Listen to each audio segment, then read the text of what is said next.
2025 continues to get even better for the Pokemon fan game and ROM hacking scene, as today I'm bringing you 7 new projects that were released or updated in the last 30 days. Keep in mind that this is a monthly series, so make sure you subscribe to not miss out on a single new Pokemon fan project. So let's start out strong with a new Pokemon ROM hack called Dreamstone Mysteries. Taking place in the brand new region of Camoria, you'll play as a Pokemon trainer tasked with tracking down the missing professor. On your journey, you'll of course take on 8 gym leaders, but more importantly stop Team Somber from trying to take possession of the various Dreamstones hidden around the region. The story and region have a very simple vibe to them, but I still enjoyed my experience with both, as your rivals have very interesting story arcs, and the world has a ton of side content to explore through both optional areas and side quests. One thing I will say, or maybe even warn many players of, is that a lot of the things you'll need to progress through the story will be hidden behind that side content. Although I myself was quite fond of that, as it brought back that sense of reward through exploration I feel a lot of newer ROM hacks have been lacking. But we're far from done with this hack, because the highlight of Dreamstone Mysteries is 100% its gameplay. Over the last few years, the ROM hacking scene has made some huge advancements, especially with the decompilation of Pokemon Emerald. However, despite most of those resources being publicly available, they've really only been used for enhancement or difficulty hacks. So it's nice to finally see someone adapt them to a more unique project. First of all, the Pokemon variety is incredible, with options from all 9 generations spread out across a huge amount of routes, giving you tons of options that don't feel crammed into a single area. And battles with them will feel even better, as they not only look great with the new battle backgrounds, but you'll also have the option to speed them up in the options menu. That, alongside the ultra fast text speed, makes the emulator fast forward button completely unrequired to enjoy this ROM hack. I personally decided to nuzlocke my playthrough, and it was one of the best experiences I've had with the rule set, especially with both the EXP all from the very start and optional level caps. The only thing I can't give an opinion about is the challenge mode, but since you're able to switch difficulty modes at any point, I don't think it'll hurt to try. Finally, Dreamstone Mysteries takes a much different approach to route exploration, as once you hop off the ledge at the start of the map, you won't be able to return to the previous town until you reach the next one. This provided an extra challenge outside of battle, forcing me to preserve my resources and plan carefully for each fight. Overall, Dreamstone Mysteries is one of the best Pokemon ROM hacks released this year, and no matter what kind of player you are, I think you'll absolutely enjoy it.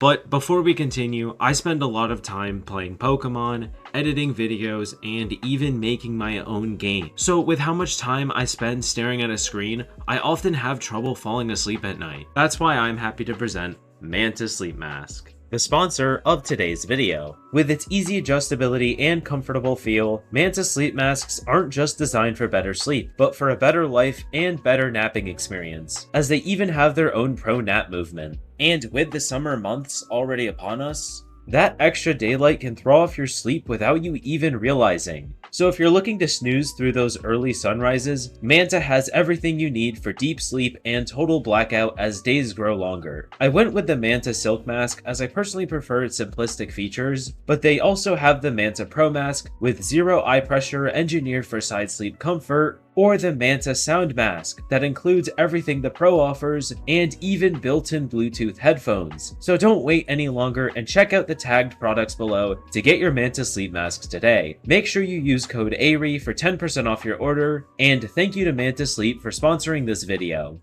Next up is Pokemon Revival. Previously known as Pokemon Restart, it's an originally Spanish project just recently translated to English. Now, this is an incredibly story-focused game, as rather than choosing a player character, you'll instead have the control over 6 different protagonists. Each with their own voice, personality, and partner Pokemon, you'll travel across the world together, set in a time period that takes place 3,000 years after the main series games. Of course, the story is really good, with constant conflicts between the protagonist and antagonist groups, but also a ton of cinematic cutscenes that depict the history of the world and how it ended up the way it is now. I really liked how each main character felt like an important member of the group, and their backstories told to you very well, but not in a way where it took too much time away from the rest of the experience. Outside of the story though, progression is very much unlike what you'd expect in a normal Pokemon game. You aren't trying to collect 8 gym badges, nor will you be traveling through the standard linear routes. Instead, maps are inspired by that of Legends Arceus, open zone areas filled with Pokemon wandering about in the overworld, randomized items, and ledges that you'd normally have to find a way around can instead be hopped right over. Your protagonist group will also be a big help while you travel the world, as they each have different abilities that can clear specific obstacles. The overworld is just very beautiful, as I felt each area very much contrasted itself from the last, which is an incredibly important thing to consider for a game taking you across different regions or land masses. Overall, Revival is an incredibly visually appealing and fun to play game.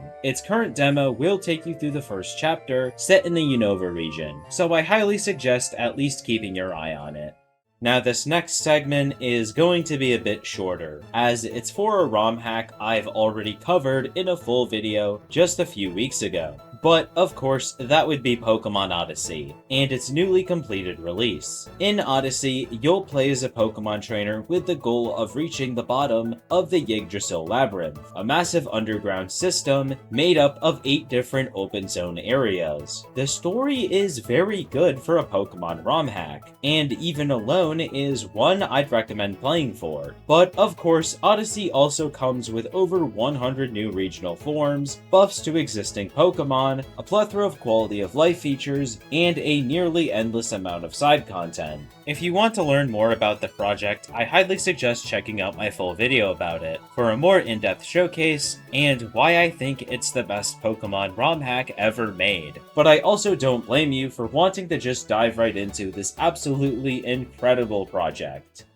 But let's move on to the honorable mentions. Projects that aren't as good or completed as the rest of the ones on this list, but in my opinion, still deserve to be here. The first one is Darkrai, a much older hack that has received numerous unofficial updates all the way up until just last month. Now, despite its simplistic story, the game looks pretty good, with an upgraded tile set, detailed maps, pretty battle backgrounds, and even cinematic cutscenes. But where it starts to fall apart is just how outdated its mechanics are, with a horrible Pokemon variety, no physical special split, and learn sets resembling that of the 3rd generation, all of which is due to the unofficial updater not wanting to change too much about the hack to preserve what the original developer would have wanted for the hack. Which, as much as I respect them for taking the time to fix this old project, feels kind of pointless. Because if the creator were still around today, I don't think they would have the same design philosophy as they did in 2010. But I do think it's still worth playing if you're craving the journey through a brand new region.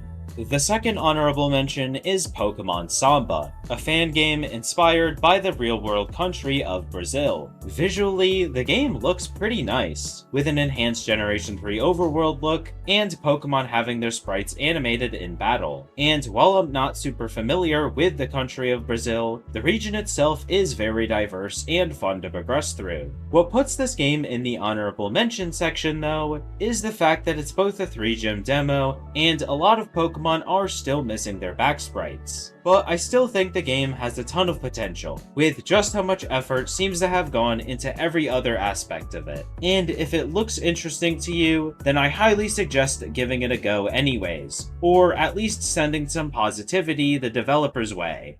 This next fan game is one that I played through around the end of last year, and personally walked away feeling a bit mixed about it. However, just last month, it received a sizable update, fixing almost every issue I had with it. But this is Pokemon Bioterror, and you won't begin your story in a small town or on a boat headed to a new region. Rather, you'll awaken in a basement, with no memory of who you were. Barely managing to escape the evil Team Sodius, you'll grab a starter Pokemon and are quickly teleported to the Kemia region. Bioterror, I will say, has a very strong narrative and world building. Characters feel unique from one another, the evil team feels actually threatening, and many of the newer Pokemon and forms have actual ties to the region's history. Of course, the story is only a piece of what makes this game so good though. Like I said before, Bioterror has a handful of new Pokemon and forms that you'll encounter on your journey, many of whom will be handled as boss battles, empowered by multiple phases, and even new weather systems. But what I think really stands out about the gameplay would be its quality of life features. From the start of the game, you'll have a full list of game customization options, and 2 vastly different difficulty modes, allowing you to create the perfect experience no matter what type of player you are. On top of that, you'll also have the EXP All, optional EV allocation, Nin Party Mover Learner, easy access to Pokemon customization, and much more that you'll have a hard time missing in-game. With a diverse region and 18 planned gym leaders, Bioterror has a ton of potential for a Pokemon fan game, and even though its current version only has about 12 hours of gameplay content available, I highly suggest giving it a spin if everything I've mentioned sounds interesting to you. Last but not least is a new fan game called Pokemon Independence, another project with a focus on new Pokemon. But before we dive into the Fakeamon, I wanted to compliment just how visually stunning this game is. From the start, you'll be greeted with a beautifully animated overworld built with a much enhanced Generation 3 art style. From the clouds in the air to the people and Pokemon frolicking about, every route in town feels very alive. However, that isn't just thanks to some pretty tiles and animations, as each route feels constructed very differently from those in a normal Pokemon game. Rather than working your way through a set path, every route seems as though it can be completed in multiple different ways. And rather than resting at the Pokemon Center when your team gets tired, you'll instead have various stands set up in the middle of routes or towns, with a place to heal your team, buy items, and even a daycare. The region was very fun to explore, and definitely one of the best looking ones I've seen using the 3rd generation style. Obviously though, the main focus of this game is the Fakeamon, and as a big fan of new Pokemon in general, Independence really blew me away. With over 200 of them, this game somehow doesn't fail to impress me with almost all of them. Sure, some are pretty simple, but I barely encountered any that I feel didn't fit in with the rest. The only major complaint I can think of is I personally found the game to be way too easy. I was quickly over-leveling my opponents, whose team members could easily be knocked out with 1 or 2 attacks. Trust me, I'm not asking for every opponent to have well-crafted teams, as even some of the newer difficulty hacks scare me away. I just think it feels a bit underwhelming and unrewarding to be able to one-shot almost every enemy that comes my way. But other than that, Independence is a very pretty game with a ton of potential, and with 12 hours of content currently available, I highly suggest giving it a try if you're a fan of Fakeamon and aren't afraid of unfinished games.